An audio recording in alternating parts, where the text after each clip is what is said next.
विवेकानंद के जयंती पर हम लोग बात करेंगे।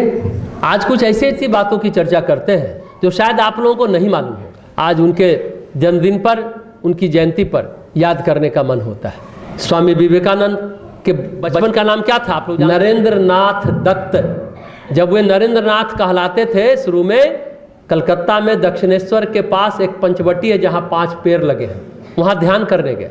ध्यानी तो बचपन से थे, उनका ध्यान सहज लग जाता था। पंचवटी में वो ध्यान में लीन थे। उसी समय गिरीश चंद्र घोष और रामचंद्र दत्त वहाँ पहुँचे। ये दोनों रामकृष्ण परमहंस के शिष्य थे। तो देखा कि विवेकानंद खुले हाथ और चेहरे पर पूरा मच्छर बैठा हुआ है। ऐसे भी बंगाल बिहार में तो मच्छर ज़्यादा होते हैं ना, परंतु वे नीरव, निष्पंद, निश्चल बैठे ध्यान में मग्न थे। शरीर का भान ही नहीं था। तो गिरीश चंद्र घोष कहते हैं, इसको कहते हैं ध्यान जो नरेंद्र कर रहा है। उन्होंने अपनी शॉल यानी चादर जो ओढ़े हुए थे उनको ओढ़ा दिया।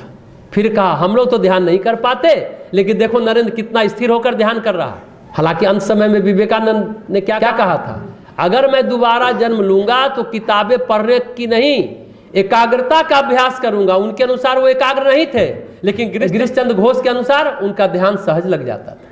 देखिए, वो कहते हैं कि हमें ध्यान नहीं लगा, एकाग्रता का अभ्यास करूंगा, अगले जीवन में मैं किताबें नहीं पढ़ूंगा, एकाग्र होने का अभ्यास करूंगा। अब यहीं पर रमण महर्षि क्या कहते हैं, उनके पास एक अमेरिकन दंपत्ति श्रीमती एवं श्री केली और उनके साथ कई लोग आए थे दक्षिण भारत में रमण महर्षि के पास, यह जानने के लिए बैठे किए कि बैठने की अगर असुविधा हो या मच्छर काटने की स्थिति में हम किस प्रकार ध्यान करें। प्रश्न पूछा रमण महर्षि से। रमण महर्षि ने क्या कहा, अगर एकाग्रता ठीक हो तो असुविधाएं तुम्हें परेशान नहीं करेंगी। असुविधाओं पर ध्यान मत दो, ध्यान में मन को स्थिर रखो। तुम्हें मच्छरों के काटने का तुम्हारे अंदर धैर्य नहीं है और शक्ति नहीं है, तो तुम आत्म साक्षात्कार की आशा कैसे कर सकते हो।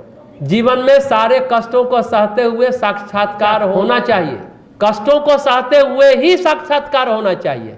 तुम सुख सुविधाओं से संयुक्त सैया पर ध्यान करोगे तो तुम्हें ध्यान नहीं, निद्रा आएगी। कष्ट सहकर भी ध्यान में स्थिर रहो। ये किसने कहा? रमण महर्षि ने। सुख सुविधाओं से संयुक्त सैया पर ध्यान करोगे तो तुम्हें ध्यान नहीं, निद्रा आएगी। स्वामी विवेकानंद इस पर क्या कहते थे? देखिए, कष्ट कठिनाई और सुख सुविधाएं दोनों ही अध्यात्म में बाधा नहीं है। सब मानते हैं कि सुख सुविधा बाधा है। अरे कष्ट कठिनाई में है तो कहाँ ईश्वर पर ध्यान रहेगा, अध्यात्म कहाँ से कर पाएंगे। लेकिन वो कहते हैं दोनों बाधा नहीं है। लेकिन कब बाधा नहीं है?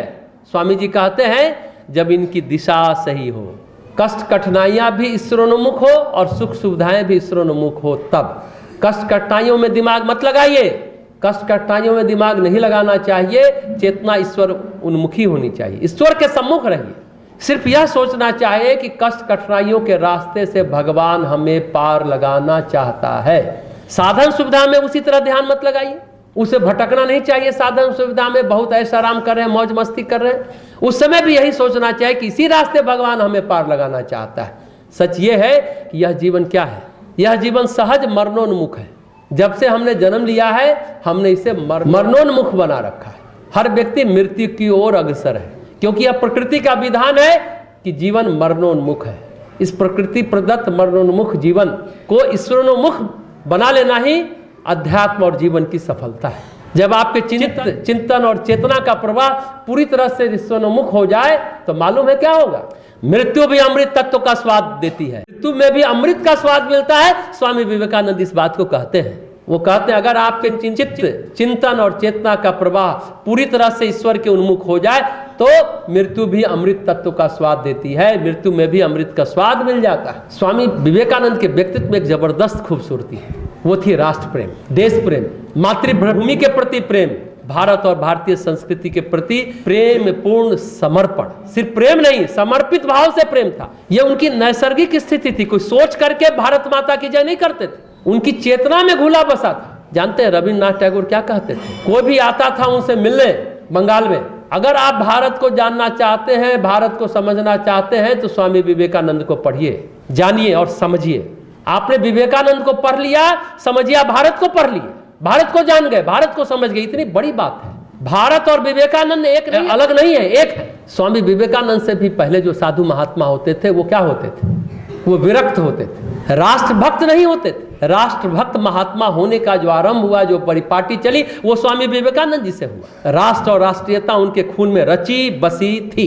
अगर वो विदेश भी जाते हैं तो राष्ट्र के लिए जाते हैं, राष्ट्र के गौरव की स्थापना करने के लिए जाते हैं। जब भी हम स्वामी विवेकानंद जी का मूल्यांकन करते हैं तो उन्होंने क्या किया, हम इसका मूल्यांकन करते हैं। और होना भी चाहिए, व्यक्तित्व का होता है और कृतित्व का मूल्यांकन होता है, लेकिन किन परिस्थितियों में किया, इस बात का हम मूल्यांकन नहीं कर पाते। आप अगर जानेंगे तो रोंगटे खड़े हो जाएंगे। स्वामी विवेकानंद की परिस्थितियां बहुत जटिल थी, चाहे पारिवारिक हो, सामाजिक हो, चाहे शारीरिक हो, चाहे आर्थिक हो।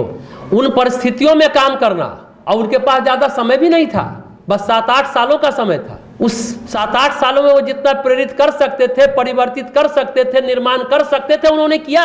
ये बहुत बड़ी घटना है। दूसरी बात, ये शरीर क्या है, ये शरीर जो है मनुष्य को बांधता है, उसको सीमाबद्ध करता है, उसकी शक्तियों को छीन करता है। अगर आप बीमार हो जाए तो शक्ति को छीन करता है। पर विवेकानंद की शरीर की बीमारियां जो सिर से पांव तक, जानते हैं कितनी बीमारियां थी? 36 बीमारियां कहते हैं।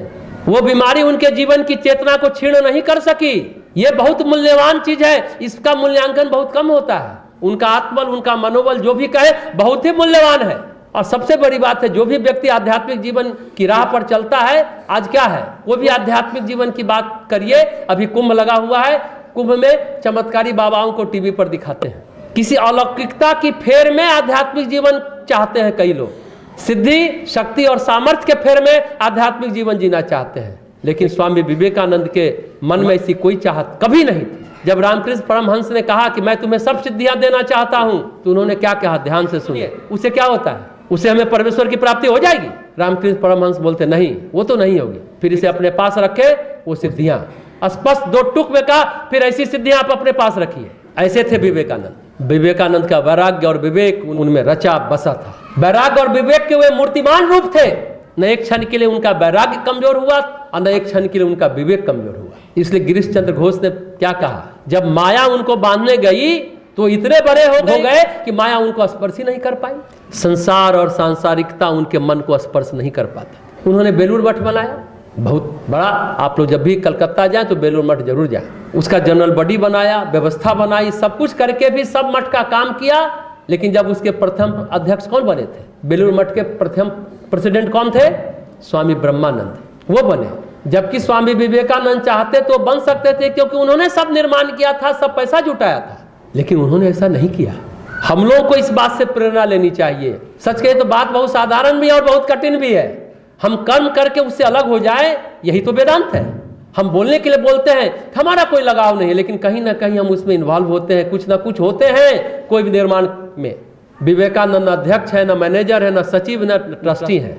बड़े इत्मीनान से वो क्या कहते हैं अपने गुरु भाइयों को, हमारा काम अलग है, तुम्हारा काम अलग है, तुम अपना काम करो, मेरा इन सब कार्यों से कोई लेना देना नहीं है, मुझे जितना करना था मैं कर चुका। जिसको कहते हैं संन्यास्त होना, वे वही थे। भगवान भी गीता में कहते हैं, भगवत गीता में, अग्नि को त्यागने वाला, अकर्मण्य रहने वाला सन्यासी नहीं है। सन्यासी हुआ है जो किसी से न द्वेष करता है, न किसी चीज की आकांक्षा करता है।